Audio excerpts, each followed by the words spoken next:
नमस्कार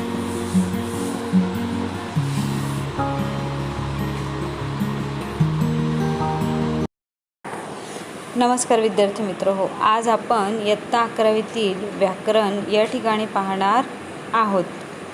भाग शब्द शक्ती. तर विद्यार्थी मित्र हो, शब्द शक्ती म्हणजे काय? म्हणजे आपण आपल्या मनातील विचार, भावना, कल्पना भाषेच्या द्वारे त्या ठिकाणी काय करत असतो? व्यक्त करत असतो. अक्षरे, शब्द व वाक्य हे भाषेचे काय आहेत? घटक आहेत. आणि अक्षरांच्या अर्थपूर्ण क्रमालाच आपण या ठिकाणी शब्द म्हणत असतो.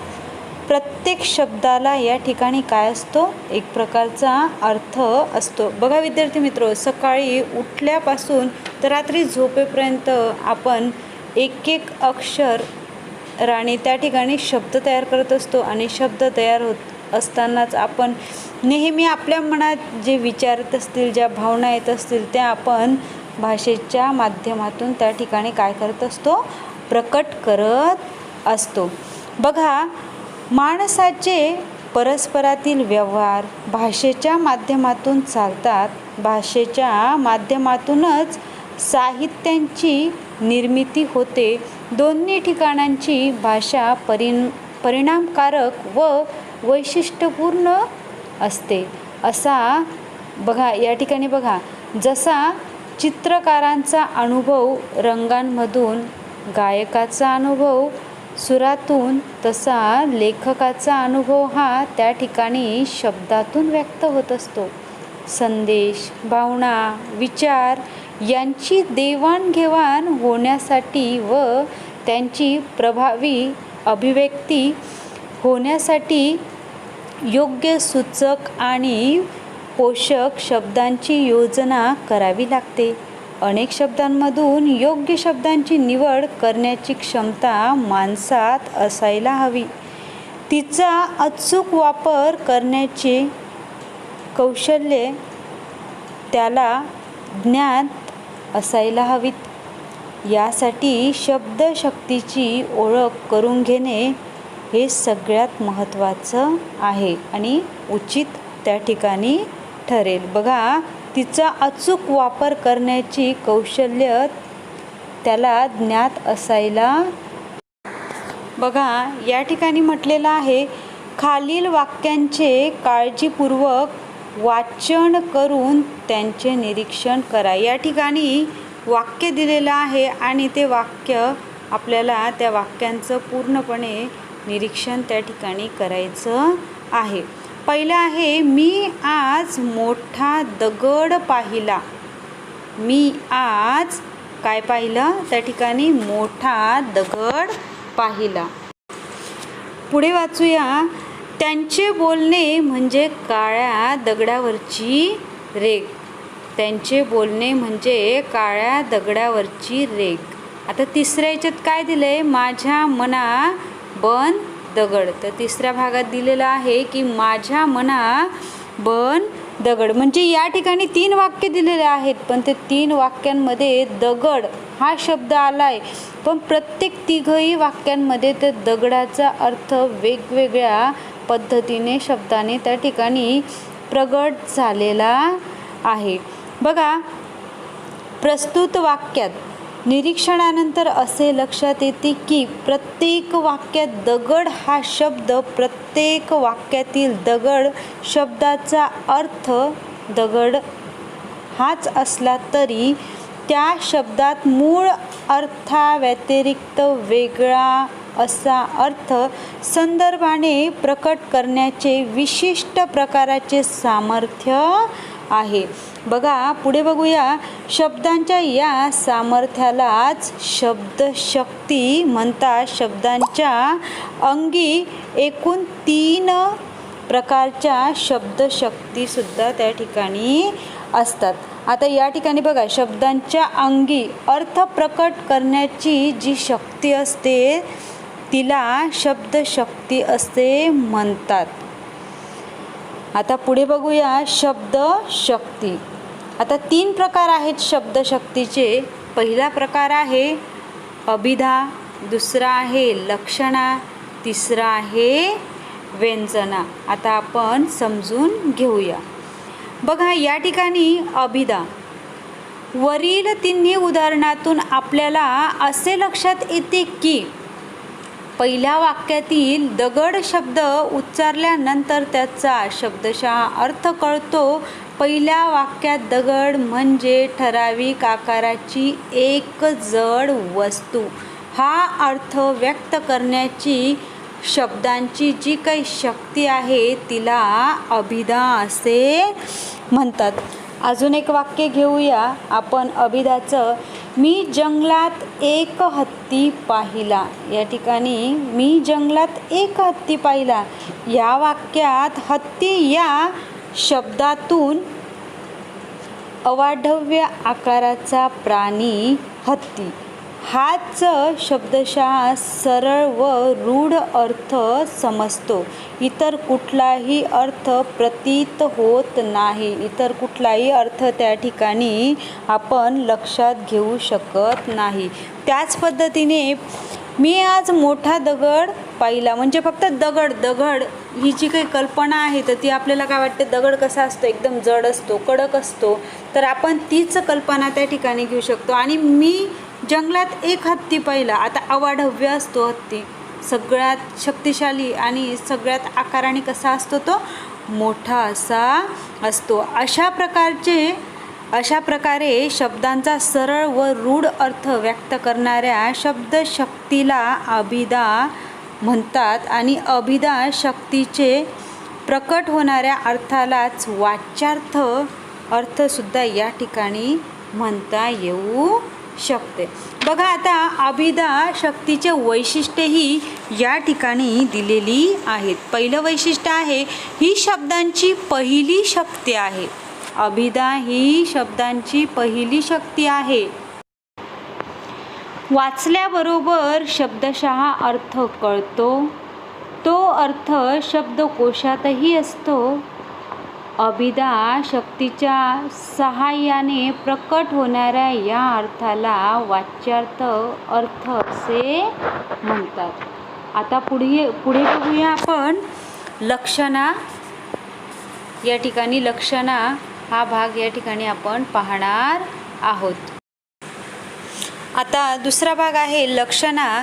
दुसऱ्या वाक्यातील काळ्या दगडावरची रेघ हा शब्दसमूह दगडावर काढलेली रेघ या वाच्यार्थाबरोबरच त्याचे बोलणे कधीही नष्ट न होणारे किंवा कायमस्वरूपी टिकणारे असा दुसरा अर्थ सूचित होत असतो. कधीही नष्ट न होणारे किंवा कायमस्वरूपी टिकणारे असा अर्थ सूचित करतो. म्हणजे शब्दशः अर्थ न घेता त्याच्याशी सुसंगत असलेला असा दुसरा अर्थ घ्यावा लागतो. दुसरा अर्थ सूचित करण्याच्या शब्दाच्या या शक्तीलाच लक्षणा असे या ठिकाणी म्हणत असतात. बघा एक वाक्य बघू आपण. माझ्या घरावरून हत्ती गेला. माझ्या घरावरून हत्ती गेला म्हणजे विद्यार्थी मित्र येथे घरावरून हत्ती हा शब्दशः रूढ अर्थ न घेता त्या शब्दाशी सुसंगत असलेला दुसराच अर्थ घ्यावा लागतो. घरावरून म्हणजे घरावर पाय ठेवून नव्हे तर घराच्या बाजूने वाटेने साईडने हत्ती गेला असा अर्थ त्या ठिकाणी घ्यावा लागेल. अशा प्रकारे एखाद्या शब्दशः मुख्यार्थ बाधित होऊन त्याऐवजी सुसंगत असलेला दुसरा अर्थ येतो. अशा मुख्यार्थ बाधित शब्दातील शक्तीला लक्षणा म्हणतात. लक्षणा शक्तीचे प्रकट होणारे अर्थालाच लक्ष्यार्थ सुद्धा या ठिकाणी म्हटलं जातं. तसेच त्याच पद्धतीने विद्यार्थी मित्र या ठिकाणी लक्षणा शक्तीचे वैशिष्ट्य सुद्धा दिलेले आहेत. पहिलं वैशिष्ट्य आहे दुसरा अर्थ सूचित होतो. तिसरं वैशिष्ट्य आहे बहुतेक वेळी मूळ अर्थाला बाधा येते. तिसरा अर्थ आहे मूळ अर्थ उपयोगी पडत नाही. संदर्भाने जुळलेला दुसरा अर्थ घ्यावा लागतो. लक्षणाशक्तीच्या सहाय्याने प्रकट होणाऱ्या या अर्थाला लक्षणार्थ सुद्धा या ठिकाणी म्हटलं आहे. तिसरा भाग पाहणार आहोत विद्यार्थी मित्र हो, व्यंजना. तिसऱ्या उदाहरणातील माझ्या मना बन दगड या वाक्यातील बन दगड या शब्दसमूहाचा शब्दशः अर्थ घेतला तर भलताच अर्थ निघतो. मन घट्ट कर किंवा आघात सहन कर असा वेगळा सुसंगत अर्थ अधिक योग्य ठरतो. मूळ अर्थाला बाधा न लागता न आणता वेगळा अर्थ व्यक्त करण्याची शब्दांची जी काही शक्ती असते तिला व्यंजना शक्ती असे म्हणतात. बघा या ठिकाणी एक वाक्य आहे, लढताना वीरांच्या अंगी हत्ती संचारला. आता या ठिकाणी एक वाक्य आहे की लढताना वीरांच्या अंगी हत्ती संचारला, म्हणजे येथे हत्ती या शब्दाचा शब्दशः अर्थ अभिप्रेत नसून हत्तीचे बळ हा ध्यानीत होणारा रूढार्थ प्रकट झाला आहे. म्हणजे मूळ अर्थाला बाधा न आणता दुसरा अर्थ व्यक्त करण्याच्या शब्दाच्या शक्तीला या ठिकाणी व्यंजना असे म्हणतात. आणि व्यंजना शक्तीचे प्रकट होणाऱ्या अर्थालाच या ठिकाणी व्यक्तार्थ असे म्हणतात. या ठिकाणी व्यंजना शक्तीचे वैशिष्ट्यही दिलेली आहेत.